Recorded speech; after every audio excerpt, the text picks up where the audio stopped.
అభివృద్ధి పేరుతో నేల తల్లిని దూరం చేస్తే సహించబోమంటున్నారు అన్నదాతలు. ప్రభుత్వాన్ని హెచ్చరిస్తున్నారు. ఉద్యోగ ఉపాధి పేరుతో భూముల్ని లాక్కుంటే ఉద్యమిస్తామని స్పష్టం చేశారు. ప్రాణాలు పణంగా పెట్టిన పాలకులతో పోరాడడానికి సిద్ధంగా ఉంటున్నారు. అనకాపల్లి జిల్లా నక్కపల్లి తహసీల్దార్ కార్యాలయం ఎదుట జానకయ్యపేట, సిహెచ్ఎల్పురం గ్రామాలకు చెందిన రైతులు ధర్నా చేపట్టారు.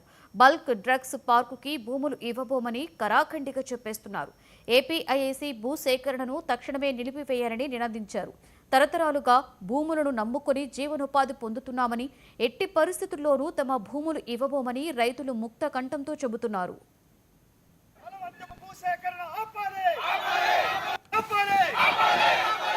నక్కపల్లి మండలం సిహెచ్ఎల్పురం రెవెన్యూలో ఏపీఐసిసి 191 ఎకరానికి నోటిఫికేషన్ ఇచ్చారు బల్క్ డ్రగ్ పార్క్ కోసం. ఆల్రెడీ బల్క్ డ్రగ్ పార్క్కి సేకరించడం జరిగింది. మళ్ళీ ఇక్కడ ఇప్పటికే ఉన్న రసాయన పరిశ్రమ కాకుండా మొత్తం నక్కపల్లి మండలంలో రసాయన పరిశ్రమలన్నీ తీసుకొచ్చే విధంగా మరి ఈ నోటిఫికేషన్ ఇవ్వడం జరిగింది. మరి ఈ నోటిఫికేషన్ని మేము రైతులు ఈవేళ సిహెచ్ఎల్పురం రెవెన్యూలో ఉన్న రైతులందరూ కూడా వ్యతిరేకించి ఈవేళ అందరూ కూడా సంతకాలు పెట్టి ఎంఆర్ఓ గారికి, ఏపీఐసిసికి ఇవ్వడం జరుగుతుంది.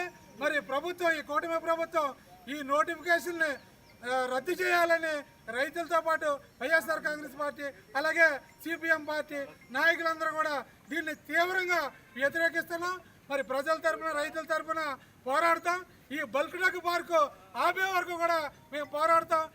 నక్కపల్లి మండలంలో సిహెచ్ఎల్పురం రెవెన్యూ పరిధి జానకీపేట గ్రామానికి సంబంధించి 191 ఎకరాల 77 సెంట్లు బల్క్ డ్రగ్స్ పార్క్ ఏర్పాటు చేస్తామని చెప్పి మే 27వ తేదీన పేపర్లో 6A నోటీస్ ఇవ్వడం జరిగింది. ఆనాటి నుంచి జానకీపేటకు చెందినటువంటి రైతులందరూ కూడా మేము ఎట్టి పరిస్థితుల్లో బల్క్ డ్రగ్స్ పార్క్కి భూములు ఇవ్వమని చెప్పి పెద్ద ఎత్తున పోరాటం చేస్తూ ఉన్నారు.